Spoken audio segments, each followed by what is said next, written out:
من 1000 سنة بنشوف مزارع فقير وهو بيدور في الجبل على عشبة نادرة علشان يعالج والدته المريضة، لكن فجأة بيسمع صوت ذئاب مفترسة. بيحس إنهم قريبين منه، بيخاف، بيمسك عصاية علشان يحاول يدافع عن نفسه. وفجأة بتظهر بطلتنا من وراه، بتضحك وبيتفاجئ المزارع لما بيشوفها، بيقع على الأرض من الخوف. لكنها بتطمنه إنها مش هتأذيه، بتعرفه مكان العشبة النادرة اللي بيدور عليها. المزارع بيفرح وبيشكرها، لكنه بيتصدم انها اختفت من المكان. بيستغرب، بيعرف انها مش بشرية. بعدها البطلة بتروح تحضر فرح صاحبتها في القرية، وبنعرف ان هما من عشيرة سحرية اسمها الثعالب السماوية. بيبقوا عايشين من آلاف السنين وكمان عندهم قدرات خارقة، لكنهم لو وقعوا في الحب هيخسروا قوتهم ويتحولوا لبشر. وبتزعل البطلة علشان ده اللي حصل، واهو قاعدة بتحضر فرح صاحبتها لانها قررت تتنازل عن قوتها وتتجوز حبيبها. بتقولها انها تفتقدها، بتتمنى لها السعادة وبتودعها، وقبل ما تمشي بتبص في عينيها وبتستخدم قدرتها وبتشوف مستقبلها. لكن هنا الصدمة، بتتفاجئ ان حبيبها هيخونها وكمان هيخلص عليها، وبتتعصب وبتحقد على البشر كلهم كدابين خاينين. بتقرر تنتقم منهم، وبنرجع للوقت الحاضر. بنعرف ان البطلة لسه عايشة زي ما هي من آلاف السنين، بتبقى بتكره البشر، بتستغلهم علشان مصلحتها. في نفس الوقت بيظهر معانا شاب وسيم اسمه كانغ، وبالرغم ان هو لسه زي ما انت شايف في كل المواصفات، بس فقير وحظه وحش. حلمه يبقى لعيب كورة مشهور، واخيرا الفرصة بتجيله في مدرب جه علشان يتفرج عليه. بيقرر يستغل الفرصة، لازم يثبت نفسه. بينجح ان يجيب هدف في اخر لحظة. بيفرح، بيفتكر ان خلاص الحظ ابتسم له، لكن بعدها المدرب بيقرر يعاقبه وبيفضل يضرب فيه لانه طلب منه يساعد صاحبه الغني هو اللي يطلع مش انت.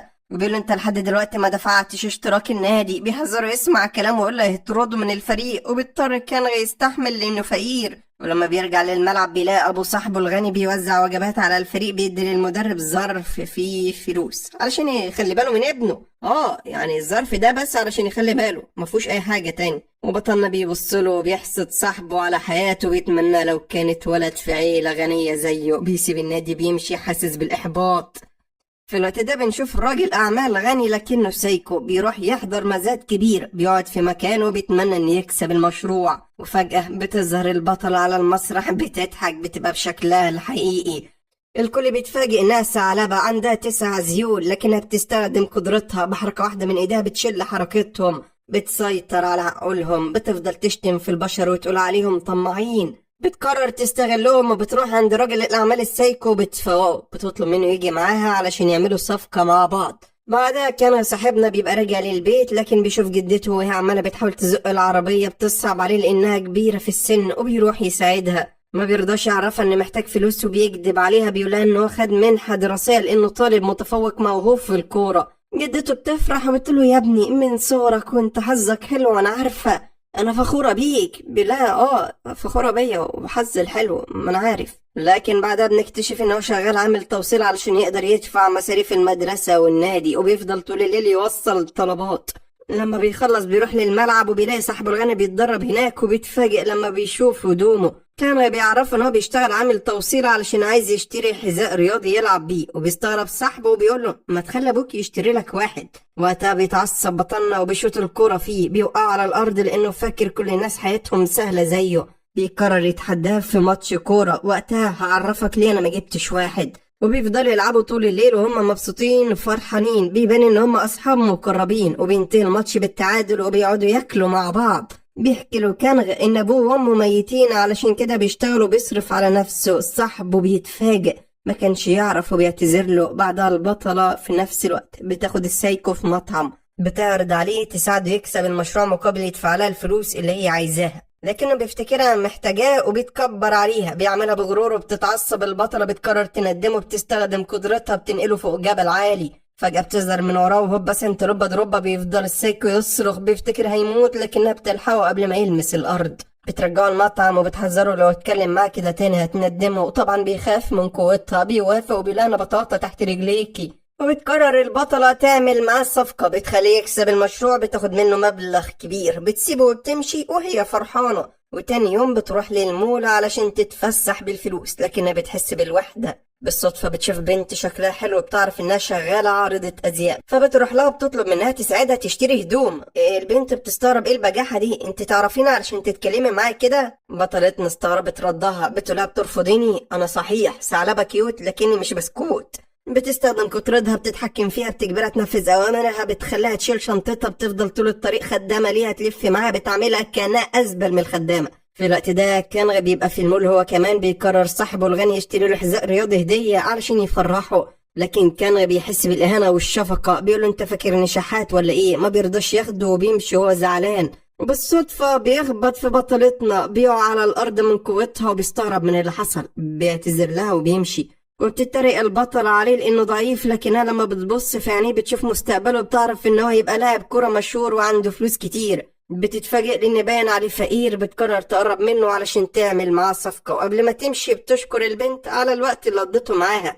في الآخر بتستخدم قدرتها وبتمسح لها ذكرياتها علشان تنسى إنها قابلتها، وبتستعد علشان تمشي، لكن فجأة الكهرباء بتقطع، بيظهر قدامها شخص غريب. بتتفاجئ بطلتنا لما بتشوفه، بنعرف ان هو زعيم العشيرة بتاعتها، بيقعد يتكلم معاها، بيحذرها تبطل تعمل صفقات مع البشر، لو فضلت كده هتتعاقبي، هتخسر قوتك، لكنها ما بتهتمش بكلامه، بتسيبه وبتمشي. نروح بينا لصاحب كنغ اللي بيعتذر له، بيقوله انه ما كانش يقصد يزعله، بيسامحوا بطلنا وبيروح يلعبوا كورة مع بعض في النادي. بيفضلوا يتدربوا، بيقضوا وقت لطيف مبسوطين، لكن كنغ بيشوط الكرة بعيد، وبالصدفة بتبقى بطلتنا معدية، بتيجي في نص راسها، بتتعصب وبتفضل مستنياه، مش اللي شاط الكرة هيجي ياخدها. وفعلا بيروح لها، بيحاول يعتذر لها، لكنها بتستخدم قوتها وبتقطع الكرة وبترميها على الأرض. بتفضل تتنمر عليه، بتقوله ان هو بشري ضعيف. بيستغرب كان من كلامها، على اساس انت جنية، ده مجنونة دي ولا ايه؟ بيسيبها علشان يرجع لصاحبه، لكن في الوقت ده راجل الأعمال السايكو كان فرحان ان كسب المشروع. بيسوق عربيته وهو شارب، بسبب كده بيخبط صاحب كنغ. بيوصل بطلنا، بيشوف اللي حصل، بيحاول يجري وراه علشان يمسكه، لكنه مش بيلحقه. بيرجع لصاحبه قلقان متوتر، بينقله للمستشفى، بيعرف ان حالته خطيرة. بيقرر يروح للقسم علشان يعمل محضر في السايكو، لكن بيتفاجئ ان السواق بتاعه اتطرف على نفسه، بيلوم انا اللي كنت سايق. بتتعصب لانه بيكذب، وبيتخانق معاه علشان يجبره يقول الحقيقة، لكن الشرطة مش بتصدقه وبيبعدوه عنه. بعدها السايكو بيعرف ان كان شافه، وبيقرر يطلب المساعدة من بطلتنا، وبيمسك الكارت بتاعها. وبنعرف ان اول لما بيولع فيه كده بيستدعيها، الطريقة الوحيدة علشان يشوفها. فعلا بتظهر البطلة قدامه، وبيطلب السايكو منها تخلي كان يفقد الذاكرة علشان ينساه، يدفع لها مبلغ كبير، وبتفرح البطلة وبتوافق. بتروح المستشفى تستناه، ولما كان بيوصل بيسألها بتعمل ايه هنا، لكنها بتضحك وبتستخدم قدرتها، بتحاول تمسح ذكرياته. وهنا الصدمة، قوتها مش شغالة، بتحس بالتعب، بتفتكر كلام زعيم العشيرة، وبتعرف انها بدأت تضعف بسبب الصفقات اللي بتعملها. بتقع على الأرض، بيغمى عليها، بيحاول كان يلحقها، لكن بيشوف الزيول بتاعتها، بيستغرب، ما بيبقاش فاهم أي حاجة. وبتفوق بطلتنا، بتقرر تمشي بسرعة قبل ما يكتشف حقيقتها. بتحاول تخرج من الأوضة، لكنها بتخبط في الباب وهو مقفول، فبتحس بالإحراج لأنها خسرت جزء من قوتها. وبيستغرب كنغ من تصرفها، بيروح يطمن عليها، لكن بيتفاجئ إنها اختفت. بعدها البطلة بتروح تقابل زعيم العشيرة، وبتفضل تنادى عليه بصوت عالي، لكن ما بيردش، وبتتعصب، بتبدأ تكسر التماثيل بتاعته، بتهدده يظهر ويقول لها هتدمر المعبد كله. بيخاف الزعيم وبيضطر يخرج، بتطلب منه يفهمها اللي بيحصل معاه وليه قوتها ضعفت. بيقولها الزعيم ان بسبب الصفقة اللي عملتيها مع السايكو في شخص بريء مات، وفي الاخر السواق هو اللي اتعاقب، علشان كده انت كمان اتعاقبتي. وبيعرفها انها لازم تعمل خير علشان قوتها ترجع لها. وبتتفاجئ البطلة، بتقرر تصلح غلطتها، بتروح تقابل كانغ وبتطلب منه يتمنى امنية. بيستغرب كانغ من كلامها، بيفتكرها مجنونة، بيزعلها لأن بسببها الأتوبيس بتاعه عدى ومش هيعرف يرجع للبيت. بتقرر البطلة تمسك ايديه، بتساعده، وبتستخدم قدرتها، وبتجري بسرعة كبيرة لدرجة إنها بتلف المدينة كلها وبتسبق العربيات، بتوصله لحد البيت في أقل من دقيقة. وبينبهر كانغ من اللي حصل، بيفتكر نفسه بيحلم، بيتأكد إنها فعلا مش بشرية. بيمسك ايدها، بيقولها ممكن تاخديني لفة كمان توديني مصر علشان أقابل صاحب قناة موفيز روم لأنه بيروق عليا. بتوافق البطلة بشرط تدوس لايك وتعمل اشتراك للقناة، لكنها بتحس بالإحراج لأنه مسك ايديها، وبتطلب منه يتمنى أمنية كمان. وبيفضل كان يفكر، وبيفتكر صاحبه اللي عمل حادثة، بيقول أنا عايز الشرطة تقبض على المجرم الحقيقي وياخد عقابه. وبتفرح البطلة وبتقول له شبيك لبيك، اعتبرني نفذت أوامرك يا باشا. بتستخدم قدرتها، بتختفي، بتركب جنب السايكو في العربية. بيتفاجئ لما بيشوفها، بيسألها عايزة منه ايه، لكنها بترمي عليه تعويذة سحرية. بتتحكم فيه، بتطلب منه يعترف بجريمته، بتنزل قدام اسم الشرطة وفعلا السايكو بينفذ أوامرها، بيقول قدام كل الناس إن هو اللي كان سايق العربية وخبط صاحب كنغ. طبعا الشرطة بتقبض عليه وبيدخلوه السجن، وبتفرح بطلتنا إن خطتها نجحت بسبب كده قوتها السحرية بترجع لها شوية تاني. بتروح تقابل الكنغ وبتشكره وبتديله شنطة هدية، لكنه بيبقى مبهور بقوتها وإنها ظهرت قدامه فجأة وبيسألها عن حقيقتها. بتضحك البطلة وبتديله فرصة يخمن بنفسه، بيقولها انتي عفريتة؟ لا شبح. بتقوله العبط ده يا ابني، انا ثعلبة سحرية، مفيش حاجة اسمها شبح وعفاريت. بيقولها هو في حاجة اسمها فعلا ثعلبة. بتقوله قدامك اهو، حتى شفت الزيول اللي كانت في جسمي ايام لما كنا في المستشفى، وبيتأكد ان ما كانش بيحلم، وبتعرفوا البطلة ان هيبقى لاعب كورة مشهور. بتديله الكارت بتاعها علشان لو احتاجها يطلبها، وبيشكرها كنغة وبيعجب بجمالها.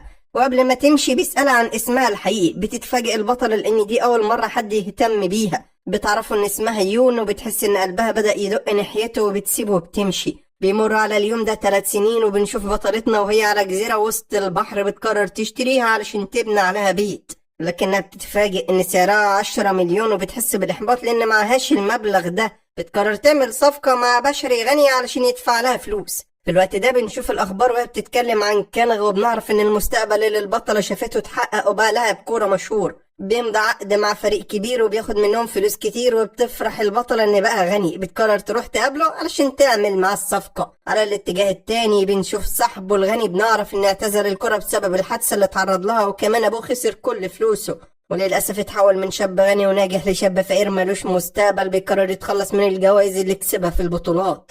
بعدها البطلة بتروح تستقبل كنغ في المطار، وبتلاحظ ان لسه محتفظ بالشنطة بتاعتها. بتفرح لانه لسه فاكرها، وعلى طول بتروح تتكلم معاه وهي واثقة من نفسها، لكنه بيفتكرها واحدة من معجبينه وبيكتب لها توقيع على ظهرها وبيسيبها وبيمشي. بتقول ايه اللي عمله ده للدرجة دي؟ ما عادش فيه احترام؟ نسيتني للدرجة دي يا كنغ؟ بيروح بعدها يتدرب هو وبيبعت رسالة لصاحبه بيطلب يقابله، لكن صاحبه ما بيرضاش يرد عليه لانه مش عايز يعرف ان هو بقى فاشل في حياته.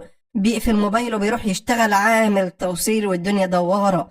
وبالليل كان بيرجع للبيت بيدخل للحمام، لكن فجأة البطلة بتظهر قدامه. بتقوله أقابلك تمضيلي على ظهري؟ فبيقولها انت للدرجة دي معجبة مهووسة بيا ولا ايه؟ انت بتطردني؟ بتقوله شكلك نسيت. بتفكره بنفسها بتستخدم قدرتها وبتطير هدومه في الجو من غير ما تلمسها. بيتفاجئ كان بيعرف انها الثعلبة السحرية. بتقعد تتكلم معاها، بتديله الكارت بتاعها، بتقوله انها محتاجة فلوس، وبتطلب منه يتمنى أمنية مقابل 10 مليون، لكن بيعتذر لها. بيعرفها ان هو ما عندوش اي امنيات لان حقق حلمه وبقى لاعب كورة، مش عايز اي حاجة تانية. وبتتعصب البطلة ان رفض طلبها، لكنها بتقوله انها هيحتاج مساعدتها قريب. بتسيب له الكارت بتاعها وبتختفي من قدامه. بيخاف كنغ من كلامها، وفجأة جرس البيت بيرن، ولما بيفتح بيتفاجئ ان هو صاحبه المقرب، وبيعرف ان هو بقى شغال عامل توصيل وجاي يوصله الاوردر بنفسه. ما كانش يعرف ان ده بيت صاحبه. بيقعد يتكلم معه وبيسأله عن اللي حصل له. بيبدأ صاحبه يحكي له كل حاجة عن حياته.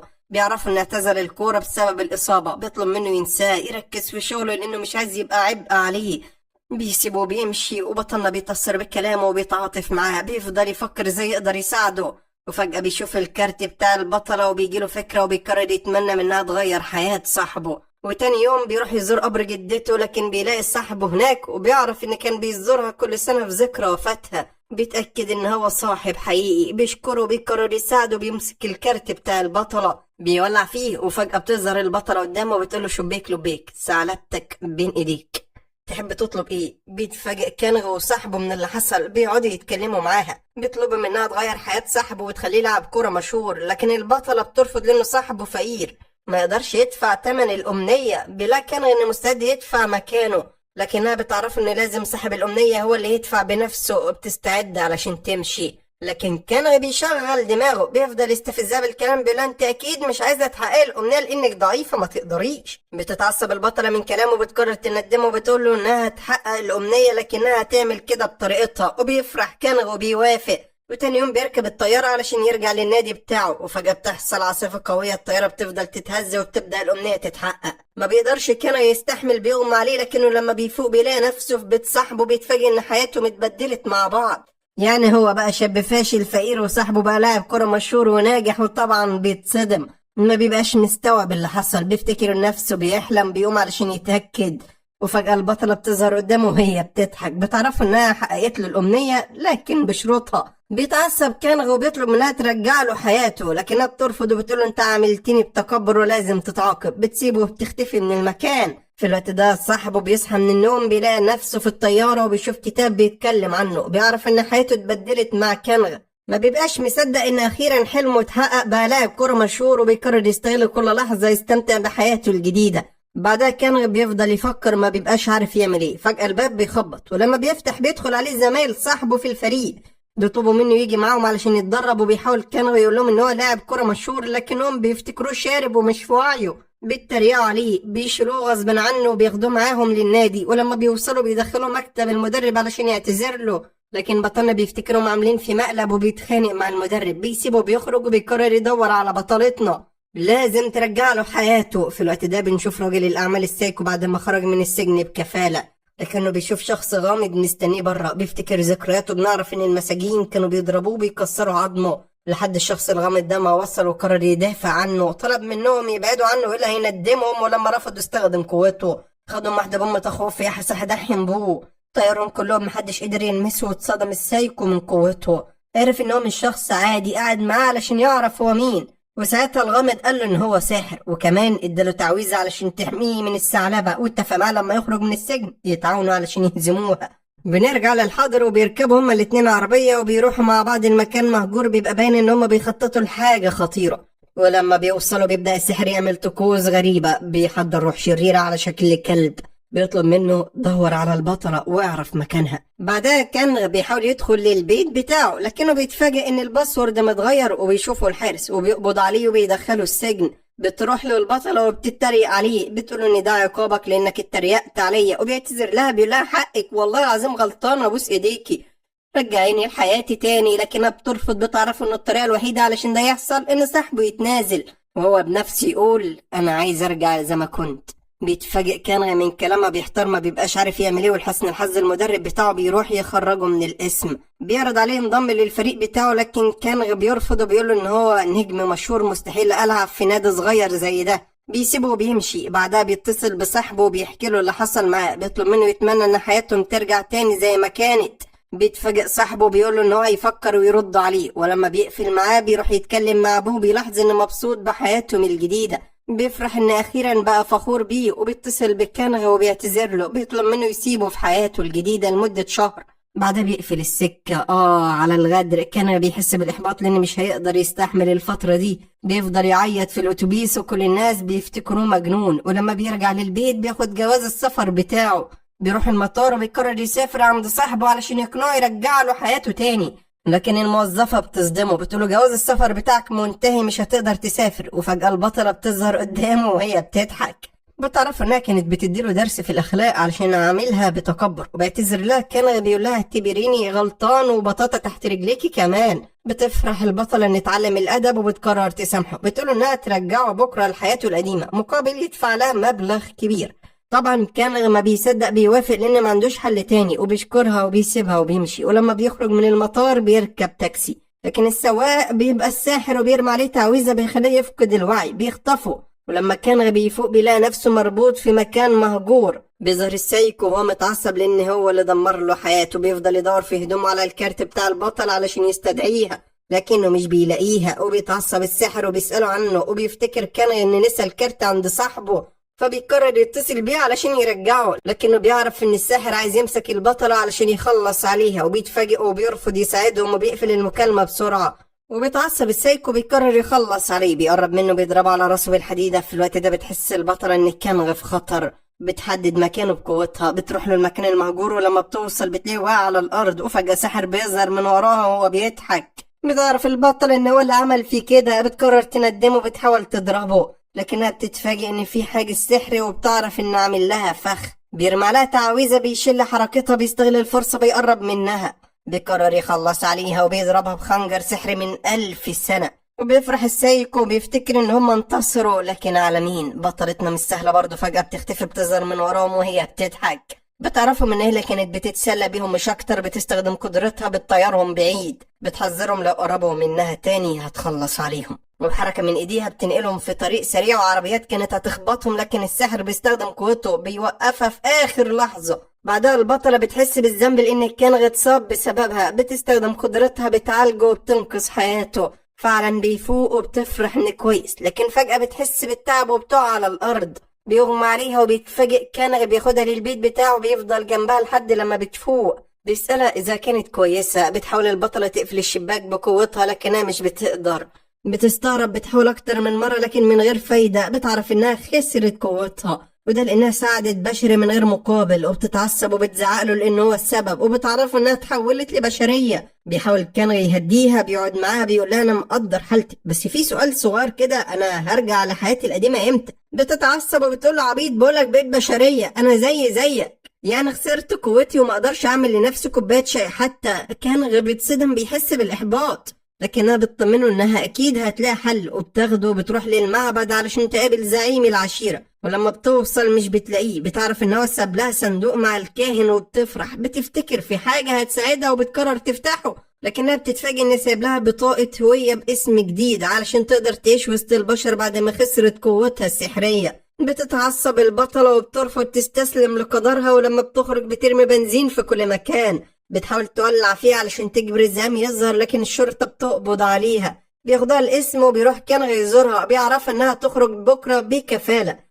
وبيطمنها انها هيكون مستنيها. بتفرح البطلة، بتشكره. تاني يوم الشرطي بيخرجها وبيحذرها لو عملت مشاكل تاني هيسجنها. بتتعصب البطلة وبتقرر لما ترجع قوتها تندمه، ازاي تتعامل معاه كده وتكلمني بالاسلوب ده حتى لو شرطي. بتسيبه وبتخرج من الاسم لكنها مش بتلاقي كنغة، وبتزعل وبتفتكر تخلى عنها. بتفضل قاعدة في الشارع لوحدها، بتفقد الامل وكانت هتمشي. فجأة كنغة بيوصل بيعتذر لها ان اتأخر عليها. بتفرح لما بتشوفه، بتقوله انها جعانة، فبياخدها المطعم وبيجيب لها الاكل اللي بتحبه. بيفضل يهتم بيها وياكلها بايده، وبتفرح البطله بحنيته وبتطمن وبتنام على نفسها. ما بيرضاش يزعجها وبيفضل باصص عليها وهو مبهور بجمالها. لكن البطله بتحلم وقتها بكابوس، بتصحى من النوم مفزوعه. بنعرف انها شافته وهو بيخلص عليها بالخنجر السحري، ولما بتفوق بتلاقيه واقف قدامها. بتخاف، بتطلب منه يبعد عنها. بيستغرب كنغ من تصرفها، بيحاول يهديها، بيقول لها انها كانت بتحلم. بتقتنع البطلة بكلامه وبتروح معاه الفندق علشان يباتوا، لكنها بتفضل خايفة منه. بتشوف هو ماسك سكينة، بتفتكر الحلم هيتحقق لكنه بيضحك. بيعرف انه هيقطع بها الفاكهة، وبيقعدوا ياكلوا مع بعض. وبيلاحظ كنغ ان رجلها بتوجعها، بيحط لها مرهم علشان يعالجها. وبتتأثر البطلة بطيبته وبتشكره. بتسيبه بتدخل تنام، لكنها بتصحى بالليل ومش بتلاقيه جنبها. بتستغرب، بتروح تدور عليه وبتشوفه قاعد بره لوحده. بتروح تقعد معاه وبتعرف انه حاسس بالوحدة ومفتقد حياته القديمة. بتحس بالذنب لانها السبب، وبتطمنه انها تساعده يرجع لحياته. بيشكرها كنغ وبيلاحظ انها بردانة، بيغطيها بالجاكيت بتاعه. وبيفضلوا يشربوا طول الليل، بيبقوا مبسوطين وبيقربوا من بعض اكتر. وتاني يوم بيصحوا بدري وبيقرروا يروحوا الجبل اللي البطلة كانت عايشة فيه زمان، يمكن يقابلوا ثعلبة من العشيرة بتاعتها. وفعلا بيعملوا كده، لكن البطلة بتحس بالتعب لانها اتحولت لبشرية، ما بقاش عندها قوة سحرية. بتتكعبل وكانت هتقع من فوق، ولحسن الحظ كان بيلحقها في الوقت المناسب وبيحضنها. بيفضل باصص في عينيها، لكنها بتحس بالإحراج وبتبعد عنه. وبيكملوا طريقهم وبيفضلوا ماشيين لحد الليل ما بيدخل عليهم، لكنهم بيتوهوا والخريطة بتضيع منهم، وبيحسوا بالإحباط وبيفقدوا الأمل. وفجأة بتظهر الثعلبة قدامهم وبيفرحوا لما بيشوفوها، لكن البطلة بتتفاجئ لأنها شبه صاحبتها اللي ماتت. أيوة، العروس اللي اتجوزت من آلاف السنين والبشر غدر بيها. بتحاول تتكلم معاها لكنها ما بتبقاش فاكراها، وبتزعل وبتسيب المكان وبتمشي. بيحاول كان يروح وراها لكنه بيتكعبل ورجليه بتتعور. وبتقرر الثعلبة تساعده، بتستخدم قدرتها السحرية وبتعالجه. وبيفرح وبيشكرها. بيروح عند البطلة وبيلاقيها قاعدة لوحدها، بيسألها مالها، وبيعرف انها مفتقدة صاحبتها لانها كانت اقرب حد ليها. فبيتأثر بكلامها وبيحاول يواسيها ويخفف عنها. بيطلب منها تيجي معاه لانهم محتاجين مساعدة الثعلبة. بياخدها وبيروح للكهف بتاعها، بيطلب منها تحقق له أمنية وترجع له لحياته القديمة. وبتوافق الثعلبة وبتستخدم قوتها وبتحاول تعمل كده، لكنها بتفشل وبتعتذر له. وبتعرفوا انها لسه ثعلبة ب8 ذيول، محتاجة تتدرب اكتر علشان يبقى عندها 9 ذيول. وبتتعصب البطل لانها ضيعت وقتهم. بتطلب منها تبعد عنها لانها كل لما بتشوفها بتفتكر صاحبتها اللي ماتت وبتمشي. بتركب مع كنغة علشان يرجعوا للمدينة، لكن فجأة وهم في الطريق بنزين العربية بيخلص وبيضطروا يكملوا على رجليهم، وبيفضلوا ماشيين مدة طويلة، لكن أشعة الشمس بتبقى قوية وبتحس البطلة بالتعب، بتصعب على كنغة وبيحاول يحميها بإيديه. ولحسن الحظ بيلاقوا مظلة على الأرض وبيفرحوا، بياخدوها وبيكملوا طريقهم وهم مبسوطين لحد لما بيوصلوا للبيت بتاعه. وهناك كنغة بيتفاجئ ان صاحبه مستنيه وبيعتذر له ان هو كان اناني معاه، بيقول له انا مستعد ارجع لك حياتك القديمه في اي وقت. ما بيرضاش كنغة يعرفه ان البطله خسرت قوتها، بيمثل ان متعاطف معه وبيطلب منه يحتفظ بحياته الجديده لمده اسبوع كمان. اي خدمه يا عم، نفسك فيه تاني وانا اعملهولك. صاحبه بيقوله بجد وبيفرح وبيشكره، لكن فجاه الثعلبه اللي ب8 ديول بتوصل وبتفضحه وبتقول له انها لقت طريقه تساعده وترجع له حياته. وبيتفاجئ صاحب كنغة وبيعرف ان طول الفترة اللي فاتت كان بيحاول يرجع حياته ومش عارف، وبيتعصب لانه خدعه وكذب عليه. بيتوتر كنغة وبيطلب من الثعلبة تمسح له ذكرياته، وفعلا بتستخدم قوتها وبترمي عليه تعويذة سحرية بتنقله من المكان. ولما صاحبه بيفوق بيلاقي نفسه في عربيته، ما بيبقاش عارف هو بيعمل ايه هنا ولا فاكر حاجة من اللي حصلت، وبيقرر يسافر. بعدها أبطالنا بيقعدوا يتكلموا مع الثعلبة علشان يعرفوا منها ازاي هتساعدهم، لكنها بتقترح على البطلة تبدل حياتها معاها، وبتقول لها انا من زمان نفسي اتحول لبشريه وانت عايزه ترجعي ثعلبه، لو عملنا كده ساعتها تقدري تحققي امنيه كنغة. بيعجب كنغة بالفكره وبيوافق، لكن البطله بتبقى رافضه وبتعرف انها لو عملت كده هتندم لان حياه البشر ممله وصعبه. وعلشان تقنعها بتاخدها اسم الشرطه وبتخليها تشوف المجرمين اللي هناك، وبتخاف الثعلبه لانها ما تقدرش تعيش مع ناس زيهم. بس كنغة بيقولها انا مش كل البشر اشرار، وبياخدها المطعم وبيجيب لها الاكل اللي هي بتحبه علشان تعرف ان حياه البشر مسليه. وبدأنا في حرب، بطلتنا عايزاها تفضل زي ما هي وكان عايزها ترجع بشرية، والاتنين بيزعقوا لبعض لانها مش عايزة مصيرها يبقى زي صاحبتها اللي ماتت، وبيفضل الاتنين يتخانقوا مع بعض قدامها، لكن الثعلبة بتوقفهم وبتقولهم كده كل واحد فيكم ياخدني المكان هو عايزه، وبتدور عليا علشان اختار مكان انا نفسي ازوره. وبتاخدهم وبتروح للملاهي وبتخليهم يجربوا معاها كل الالعاب، بيفضلوا يهزروا ويضحكوا وبيتبسطوا. بعدها بيدخلوا بيت الرعب علشان يتفرجوا على الاشباح، وبتمثل البطله انها شجاعه، لكنها لما بتشوف زومبي بتخاف وبتفضل تصرخ. وفي اخر اليوم بتشتري لهم الثعلبه هدايا وبتبقى مبسوطه، عاشت اسعد لحظات حياتها. بيفرح كنغة انها حبت حياه البشر، لكنه بيلاحظ ان البطله رجليها متعوره من الجزمه، بيطلب منها تستريح، بيحط لها لزقه طبيه. طبعا هي بتفرح باهتمامه وبتشكره، فبتقرر تبدل حياتها مع الثعلبة علشان ترجع قوتها السحرية وتساعده. وبيفرح كنغة وبيفضل سندها لحد لما بيرجعوا للبيت، وهناك بيقرر يطبخ لها بنفسه، بيعمل لها الأكل اللي هو بيحبه. ولما البطلة بتدوقه بتتفاجئ إنه طعمه حلو وبتفضل تاكل وهي مبسوطة. لكن تاني يوم بتقف قدام المراية بتلاحظ إنها بقت أتخن، بتتعصب وبتقرر ترجع قوتها السحرية في أسرع وقت. أنا لازم أخس، وبتاخد كنغة وبتنزل للشارع وبتعرفه إنها لازم تعمل خير،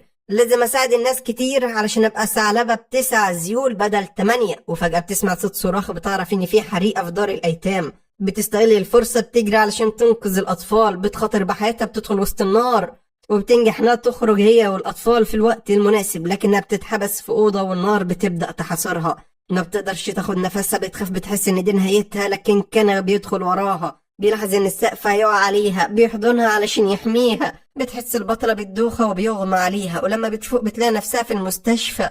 بتقلق على كنغة وبتروح تدور عليه، وفجأة بيظهر قدامها، وأول لما بتشوفه بتجري عليه بتحضنه وهي بتعيط، بتقوله لو كان حصل لك حاجة ما كنتش هسامح نفسي. وبيفرح كنغة انها خايفة عليه، بيطمنها ان هو كويس وبيفضل حاضنها علشان يحسسها بالأمان.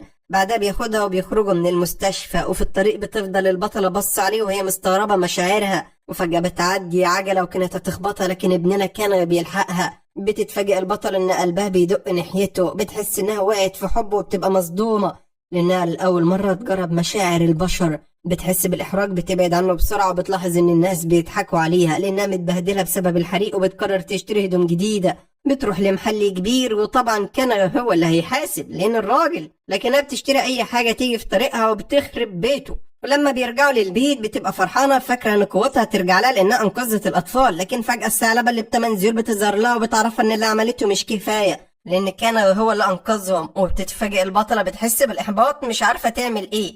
بيشجعها كان ان هم هيلاقوا حل، وتاني يوم بياخدها وبيروح لدار مسنين علشان يقوموا باعمال تطوعية ويساعدوا المحتاجين. بتطلب الموظفة منهم يغسلوا هدوم الناس العواجيز، وبيضطر أبطالنا يعملوا كده، لكن البطلة علشان فقرية بتبوظ الغسالة، بتضطر تشيل الهدوم على ايديها علشان تنشرها فوق السطح، وبيفرح كان انها اتغيرت وبقت شبه البشر. بيروح يساعدها، بيشوفهم الناس هم واقفين مع بعض وبيفتكروهم مرتبطين، لكن البطلة بتحس بالإحراج وبتسيبه وبتروح تقعد لوحدها. بيستغرب كنغ من تصرفها وبيسألها إذا كانت حبت حد قبل كده، لكنها بتحكي لها عن صاحبتها اللي اتجوزت بشري وخانها. بتقول لها أنا خدت عهد على نفسي إني مستحيل أبقى زيها، لأن لو وقعت في حب بشري هخسر قوتي وأتحول لإنسانة.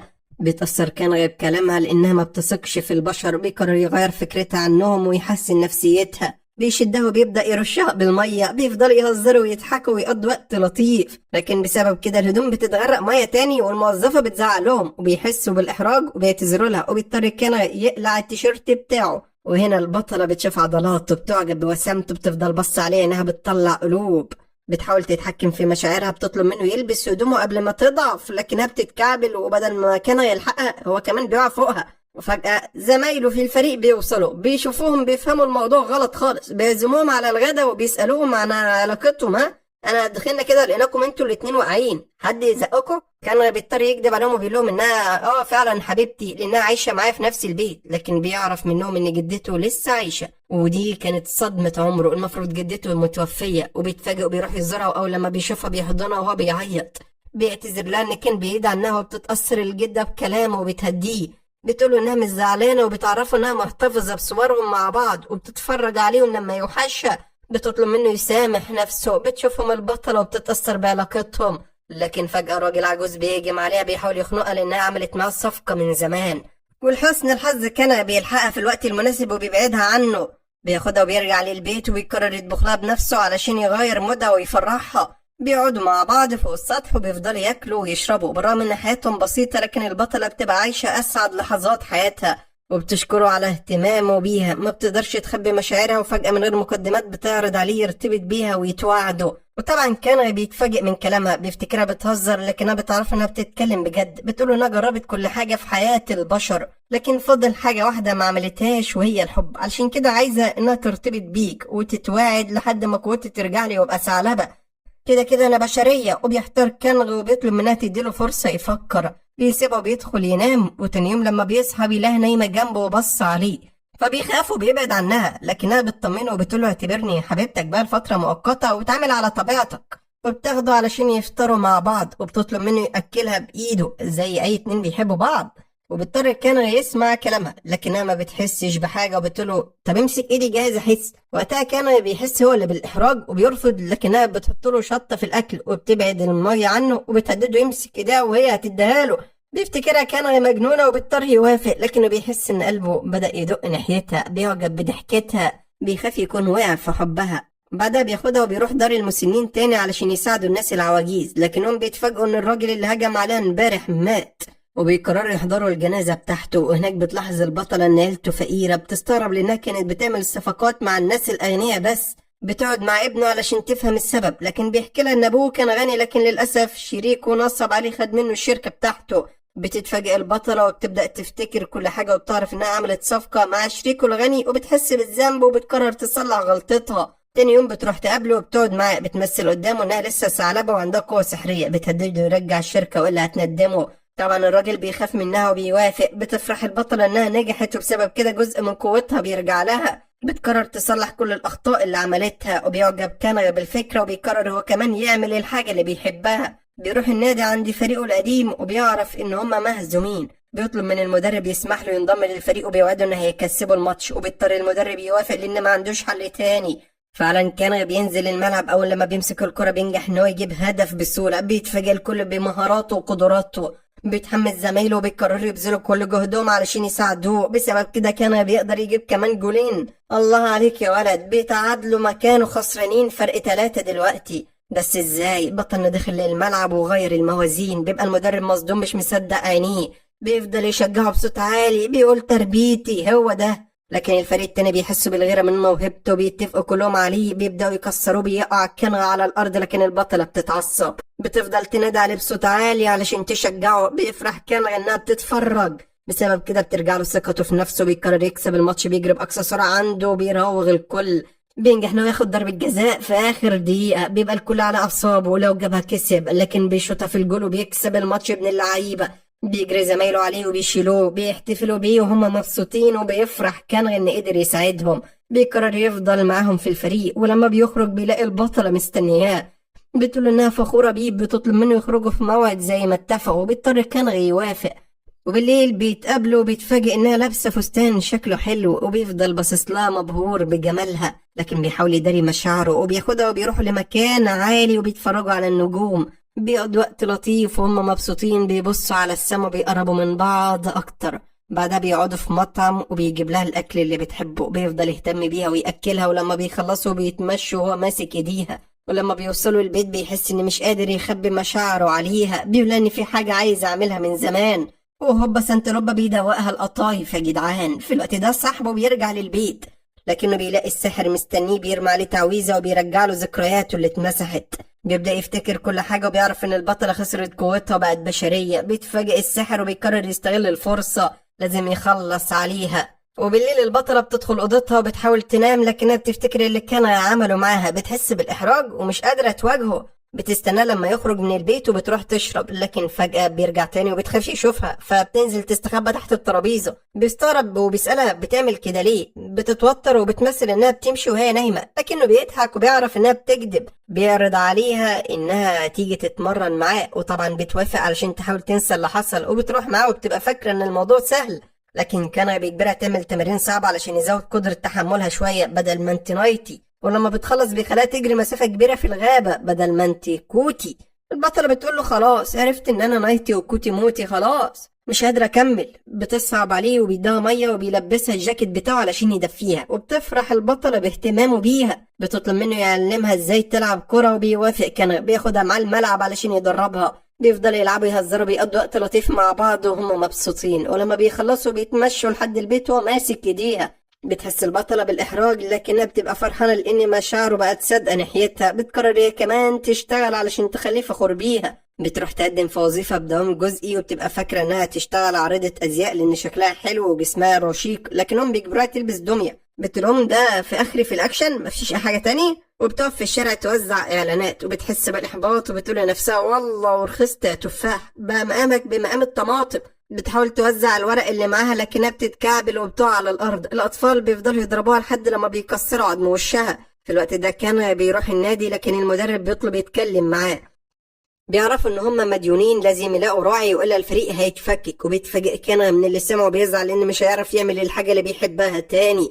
وبيرجع البيت وهو حاسس بالإحباط، لكن لما بيوصل بيلاقي البطلة مستنية وبتديله ظرف في الفلوس اللي اشتغلت بيها، كل ده علشان تساعده. وبيتأثر بحنيتها وبيشكرها. وكفاية فكرتي. بيقرر يعزمها على العشاء، لكن فجأة زمايله في الفريق بيوصلوا علشان ياكلوا معاهم. ما بيرضاش كان يعرفهم ان الفريق هيتفكك.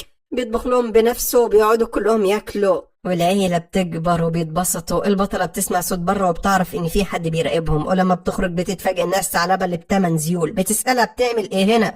بتتوتر الثعلبة وبتعرفها انها معجبة بواحد من الفريق، وبتتعصب البطلة وبتتخانق معاها. بتقولها ان البشر خاينين، ولو ارتبطت بحد منهم هيبقى مصيرك زي صاحبتي اللي ماتت.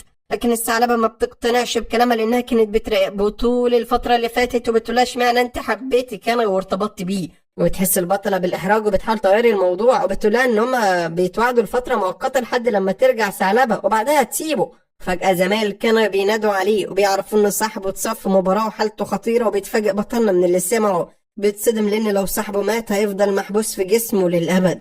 بيجري بسرعة على المستشفى علشان يطمن عليه. بتقرر البطلة تروح معاه، لكنها لما بتوصل بتلاقي زعيم العشيرة مستنيها بيزعق لها وبيقولها انت السبب في اللي بيحصل. بيعرفها ان المفروض كان هو اللي يموت، لكنها استخدمت تعويذة محرمة وبدلت حياته مع صاحبه، علشان كده انت خسرت قوتك. وبيديلها خنجر سحري بيطلب منها تخلي كان يطعنها بيه، وساعتها ترجع تاني ثعلبة والتعويذة اللي عملتها تختفي. بتتفاجئ البطلة من كلامه، لكنها بترفض لان لو ده حصل كان هيموت. وبتعرفه انها مستحيل تعمل كده لانها بتحبه. بتسيبه وبتمشي وهي بتعيط، وبتروح عند كانا وبتركب معاه الاتوبيس علشان يرجعوا البيت، وبتفضل طول الطريق ماسكه ايديه. بيحس كانا انها مش على طبيعتها، بيسألها مالها، لكنها ما بترضاش تقوله ان هو للاسف يعني المفروض يموت. ولو قالته ان هو لازم يضحي بنفسه علشان ينقذ صاحبه مش هيتردد لحظه. بتطلب منه يثق فيها، بتوعده انها تحميه. بتنام على كتفه، وفي الوقت ده صاحبه بيفوق في المستشفى وبيروح يعمل فحوصات. لكنه بيعرف من الدكتور ان عنده مرض خطير في القلب وقدامه 6 شهور ويموت، وبينهار ما بيبقاش مستوعب اللي سمعه. بيتعصب لان دي مش حياته. بيطلب من ابوه يحتفظ بالسر وما يجيبش سيرة لحد علشان كان ما يعرفش، ولازم ارجعه تاني لجسمه. ده مش مصيري. لا. تاني يوم كان والبطلة بيروحوا يزوروه في المستشفى. بيمثل صاحبه انه كويس وما بيرضاش يقوله ان عنده مرض خطير. بيطلب منه يلاقي حل ويبدل معاه حياته. بيستغرب كان لانه كان متمسك قوي بيها، وبيوعده ان هو هيحاول يعمل كده، وبيسيبه يستريح وبيمشي مع البطلة. وفي الطريق بيقابل واحدة زميلته بالصدفة. بيقرر يعزمها على الغدا في المطعم وبيجيب لها الاكل اللي هي بتحبه. بيفضل يهتم بيها، وطبعا البطلة بتحس بالغيرة، كان فاضل شوية وتقوم تجيبها من شعرها. ولما بيخلصوا بتحاول زميلته تدفع الحساب، لكن البطلة بتقول لها عيب، انا اللي هعمل كده. وبيستغرب كان هي معاها فلوس، لكنها بتعرف انها خدت الفيزا بتاعت صاحبه ويقدروا يصرفوا منها براحتهم خالص. وبيفرح كان لان دي تعتبر فلوسه، لكنه بيلاحظ انها زعلانه وبيعرف انها غيرانه عليه. بيعتذر لها بيقول لها ما كانش يقصد، وبيحضنها بيطلب منها تسامحه. بتفرح البطلة بحنيته وبتقرر عادي انها تسامحه، وبتقترح عليه يستخدموا الفيزا اللي معاهم النهارده، ولازم نساعد الفريق بتاعك. وبيعجب كان بالفكرة وبيوافق. وتاني يوم بيشتروا اتوبيس كبير وبيروحوا يستنوا الفريق قدام النادي، وبياخدوهم للملعب علشان يتدربوا وبيستعدوا للبطولة. وبتبقى كل حاجة ماشية تمام، لكن في الوقت ده الثعلبة اللي ب8 زيول بترجع الكهف بتاعها. بتتفاجئ ان الساحر مستنيها. بيبقى عمل لها كمين بيرمي عليها تعويذة سحرية، بيقبض عليها وبيفضل يضحك. بيبقى باين ان بيخطط لحاجة خطيرة. بعدها كان وفريقه بيوصلوا الملعب اللي هيلعبوا فيه المباراة. بيدخلوا علشان يغيروا هدومهم، لكنهم بيبقوا متوترين خايفين قلقانين هيخسروا ولا ايه. فجأة المدرب بيدخل عليهم بيقول لهم ان هو لقى راعي جديد للفريق، بسبب كده مرتباتهم زادت، ولو كسبوا هياخدوا مكافأة كبيرة. طبعا الكل بيتحمس، بترجع لهم ثقتهم في نفسهم. بيقرروا يطلعوا كل اللي عندهم علشان يكسبوا. لازم ياخدوا فلوس المكافأة، هم أولى بيها. بينزلوا الملعب كلهم طاقة، حماس، حيوية. بياخدوا الفريق اللي قدامهم واحدة بوم طخ اوف يحيى صح دحم بوه، يمين شمال فوق وتحت، باصي جون على طول. بيعدوا ورا بعض وبيجيبوا ورا بعض نقط كتير، هدف ورا التاني ورا التالت، بنعد ارقام. لكن فجأة راجل الاعمال السايكو بيظهر وسط الجمهور، بيروح يقعد جنب البطلة. بيقول ان هو الراعي اللي اشترى الفريق. بيفضل يضحك لانه عرف ان خلاص خسرت قوتها وبقت بشرية عادية. بيوعد ان هيندمها على اللي عملته فيه. بتخاف البطلة من كلامه، لكن كان بيشوفهم بيفتكرها في خطر، بيجري عليه بيضربه، بيحذره لو قرب منها تاني هيندمه. وبسبب اللي عمله الحكم بيديله بطاقة حمراء، بيطرده من المباراة، لكنه ما بيهتمش. بياخد البطلة وبيمشي من المكان وبيحضنها. بيقول انه هيحميها ومش هيسمح لحد يقرب منها. بيقرروا يستغلوا الوقت اللي هي فيه بشرية ويطلعوا رحلة، وبيروحوا القرية في الريف. بيتفسحوا وبيغيروا جو وبيفضلوا يتفرجوا على الأماكن الطبيعية. بعدها بيلعبوا وبيقضوا وقت لطيف وهم مبسوطين.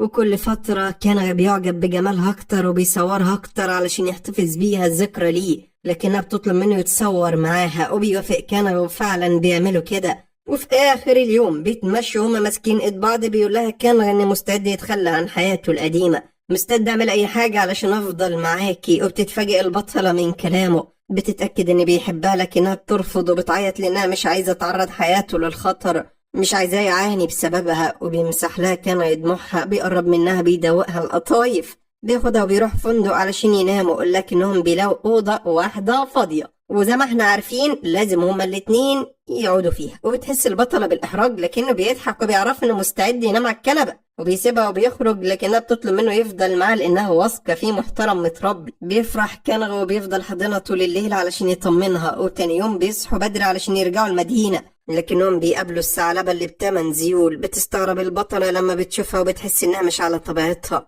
بتعرف إن الساحر مسيطر عليها بتعويذة علشان يتحكم فيها. وفجأة الثعلبة بتختفي، بتظهر من قدامها، بتستخدم قوتها علشان تمتص طاقة حياتها. كان غبي يتفاجئ، بيحاول يمنعها، لكنها بتديله ضربة قوية بإيده بتطيره. بتقع على الأرض وبتقرر تدخل في عقل البطلة علشان تمتص كل طاقتها وذكرياتها. وللأسف بتعمل كده، بتهجم عليها، بتفضل تخنق فيها. البطلة مش قادرة تستحمل، بيغمى عليها. بيحتار كان مش عارف يعمل ايه.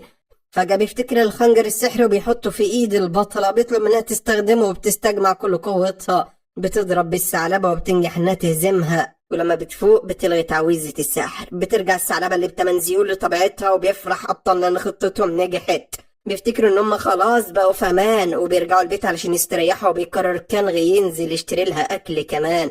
بتحاول البطلة تنام، لكنها بتسمع صوت حد بيخبط وبتفتكره هو. بتروح علشان تفتح، لكن هنا الصدمة، راجل الأعمال السايكو بيوقع على الأرض بيهددها بالسلاح، بيقول إنها هينتقم منها لأنها دمرت له حياته، دخلته السجن وبيستعد علشان يخلص عليها، لكن كان بيوصل في الوقت المناسب، بيقف قدامها علشان يحميها، وللأسف بياخد الضربة مكانها وبيتصاب إصابة خطيرة. بتنهار البطلة من اللي حصل وبتجري عليه، بتحضنه وهي بتعيط لكنه بيفرح إنها بخير، وآخر حاجة بيقولها إن بيحبها وبيغمى عليه. ولحسن الحظ الإسعاف بتوصل بسرعة وبينقلوه للمستشفى، لكن حالته بتبقى خطيرة. بتفضل البطلة تعيط لأنها خايفة يموت، ولما الدكتور بيخرج بيلاقي إن هو عمل كل اللي يقدر عليه، لكنه نزف دم كتير. بيطلب منها تعمل حسابها لأنه ممكن تخسره. بتتصدم البطلة، بتروح تتكلم معاه، بتعيط ودموعها بتنزل، بتطلب منه ما يسيبهاش.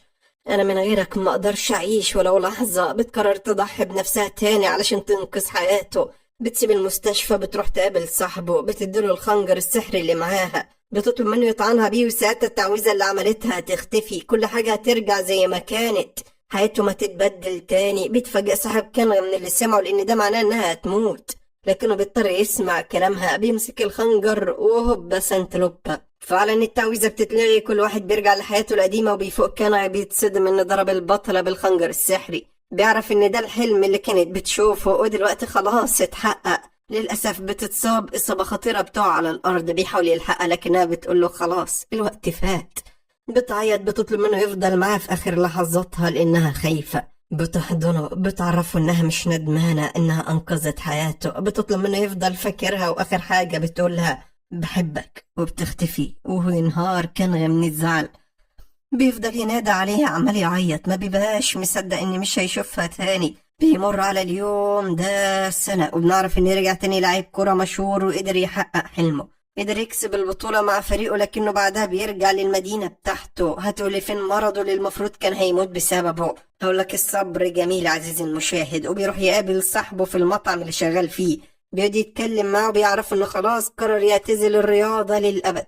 بيفضلوا يشربوا يهزروا بيقضوا وقت لطيف وهم مبسوطين، وفي آخر اليوم بيودعوا وبيمشي، لكنه كل لما بيروح لمكان بيفتكر ذكرياته مع البطلة، اللحظات الحلوة اللي عاشوها سوا، بيحس إنها موجودة حواليه. بيقرر يتأكد بنفسه، بيقف في السطح وبينادى عليها، بيطلب منها تظهر لكن مفيش حاجة. بيعرف إن كان بيتخيل. بيقرر ينزل لكن بيتكعبل، خلاص هيقع من فوق، بيخاف، بيحس إن دي نهايته، لكن فجأة بتظهر، بتمسك ايديه، بتنقذه في الوقت المناسب، لكنها بتزعله لانه عرض حياته للخطر. بيتفاجئ وبيحضنها، كان متأكد انه مش بيحلم، كنت واثق انها قبلك. بيعيط بيقول ان افتقدها وبيسألها ازاي ده حصل. بتحكي له البطل ان زعيم العشيرة سامحها وقرر يديلها فرصة تانية، علشان كده رجع لها قوتها وطلب منها تستخدمها في الخير. ومن ساعتها وهي بتراقبه علشان تحميه، وهي اللي عالجته وتتأكد ان هو كويس على طول. بتعتذر له، بتعرفه انها مضطرة تمسح له ذكرياته علشان ينساها، لكنه بيرفض، بيترجاها ما تعملش كده لانه لسه عايش على ذكراها.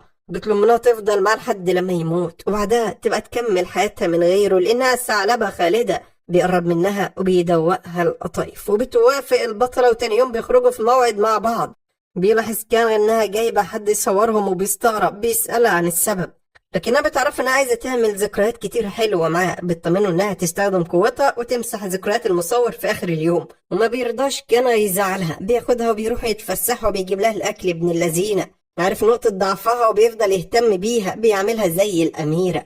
بيتصوروا بيقضوا وقت لطيف مع بعض وهم مبسوطين. بعدها بتاخده وبتروح للبيت علشان يقابل الثعلبة صاحبتها، وبيتفاجئ كان انها كمان بقت بتسع زيول زيها. بيفرح وبيبارك لها، لكنها بتقرر تمشي علشان تسيبهم لوحدهم.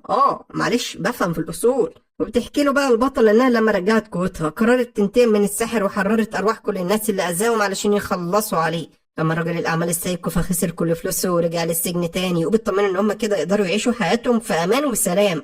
وبتستخدم قوتها وبتاخده وبتروح لجزيرة وسط البحر ما فيهاش غير هما الاتنين. بتقترح عليه يعيشوا فيها مع بعض بعيد عن المشاكل. بيوافق كنغ وبيمسك ايديها، بيتمشوا على الشاطئ وبيقرر يتجوزها. لازم يكمل حياته معاها ويخلفوا ولاد وبنات او ثعالب وذئاب. عزيزي المشاهد، ما على حسب بقى هي ناوية تعمل ايه. وبتنتهي قصتهم كده واحنا مستنيين ان احنا نفرح بيهم. واحنا مسا عليك يا عزيزي المشاهد، اتمنى تكون القصة عجبتك. ما تنساش لايك، اشتراك، فعل جرس الاشعارات، واشترك في قناة يوسف خالد لان هينزل عليها محتوى جيمنج باذن الله. أحلى مسا عليك وسا سا سا سا سلام.